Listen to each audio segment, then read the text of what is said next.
Say it with me: immigration policy, immigration policy, immigration policy.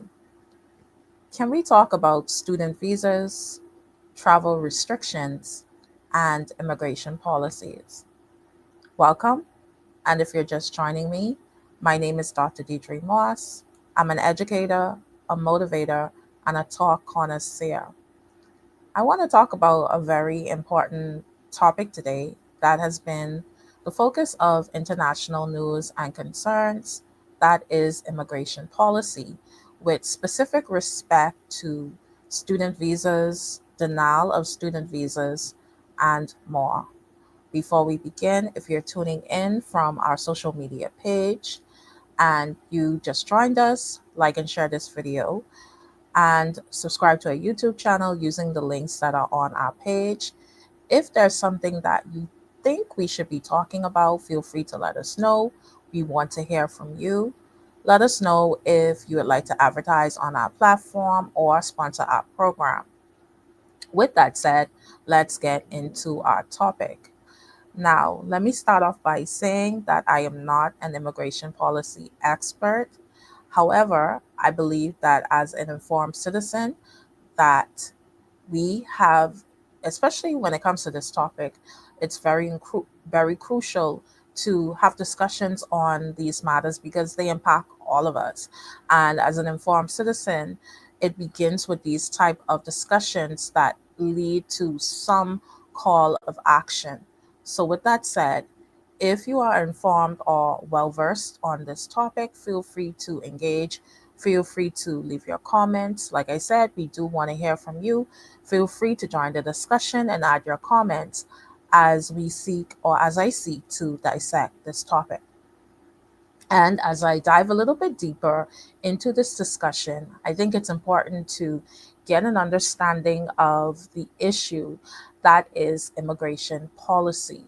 So, by definition, immigration policy involves those strategies that a country implements to address and regulate foreign nationals. This includes the country's laws and programs, and in simple terms, immigration policy controls how foreign nationals enter and exit a country. We define the broader topic of immigration policy to get a better understanding of student visa policy, which basically is the premise for this discussion today. And since it is also a form of immigration policy, so what is a student visa? And it sounds pretty simple. Okay, we hear this term very much often. If you you may have someone, in your family who may have sought a student visa to seek or pursue their educational goals. So this is not nothing, this isn't anything new. So, a student visa, by definition, makes provision for individuals to enter a country to study or pursue their educational goals. So, there are different types of student visas. And to obtain a student visa, the interested candidate must meet various eligibility criteria. So, eligibility criteria will vary depending on the issuing country. However, there are some general requirements that remain static, including, just having a valid passport or proof of financial status. Now, let's get into some of the hard facts. So, with that said, recently reports have circulated that thousands of international students have had their student visas revoked, and the Trump administration, the US Trump administration, has cracked down on immigration and amending their immigration policies.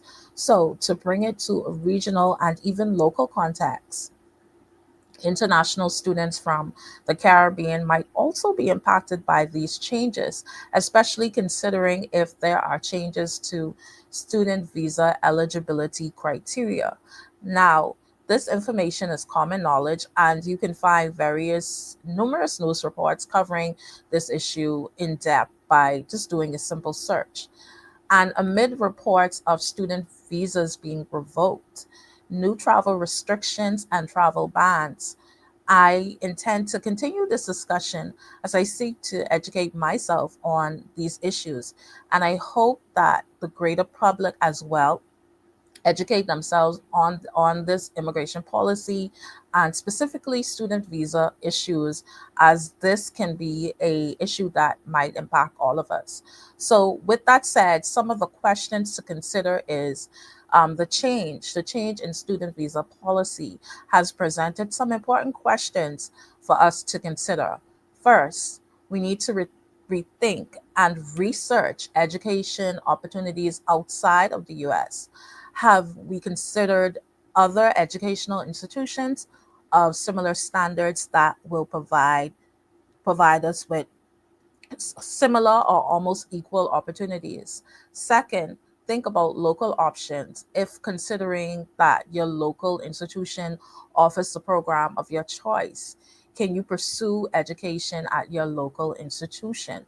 Third, I think it's also important to reflect on how this issue opens up other topics for discussion, such as the challenge with brain drain in our country, and also the importance of human capital and our view of the quality and standard of our local education system. So, with that brings me, thank you for joining conversation. And if you have any comments, feel free to add your comments. We do like to hear from you. Let me give a shout out. Trying to get to this comment, being being from the Hearst, trying to get to your comment. But like I said, if you feel free to join this discussion if you can relate. And it definitely is a topic that can impact all of us when it comes to travel bans, immigration policy, and student visa amendments and changes. So at this moment, I want to take a moment to pivot to a motivational minute. So people who are not at peace, so our motivational minute looks at the thought that people who are not at peace with themselves will always be at war with you. Don't take them personally. And in life, you can be certain to encounter people who are not at peace with themselves. And for that very reason, they will be at war with everyone else. And when you find yourself in an environment with someone who is constantly at war with themselves and the people around them, it might be difficult to ignore the bait that they use to involve people around them in their fight. But when you become enlightened about their tactics and their strategies, because they rarely switch them up, you might find it easier to disengage from an individual whose only goal is to disrupt your peace. Because as the old adage says, misery likes company, and an individual who is not at peace with themselves, who they are, and how their life has turned out will never be at peace with you. So you have the awareness and the maturity to not engage in their games and not take their antics personally.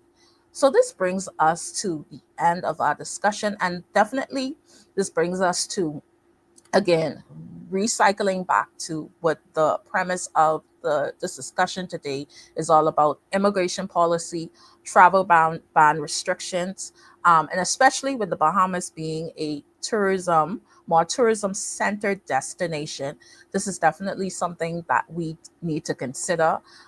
Immigration policy, travel restrictions, and travel bans. So this is a discussion that we definitely want to circle back to. And again, like I said, if you have any commentary and if you'd like to share, feel free to add your take. We do want to hear from you. Add your comments. We want to hear from you. So this brings us to the end of our session. Thank you for tuning in and joining us today. We want to remind you that if you want to advertise with us, let us know. You can also reach out to us through our page. Our contacts are there. We want to grow, so grow with us. To those watching via social media, thank you for listening in. Like our page for future notifications of upcoming talks. We will definitely going to dive a little bit deeper into this topic again on immigration policy, and also the topic that we covered before when we spoke to travel bans, and we also spoke to those restrictions. So we want to circle back around to this topic. So you can also subscribe to our YouTube page and follow us on our social links that are provided. So remember, let's think, talk, do. Thank you. Have a great day. And I do apologize earlier because we did have some technical difficulties and still seem to be having some technical difficulties as well. So thank you for joining us.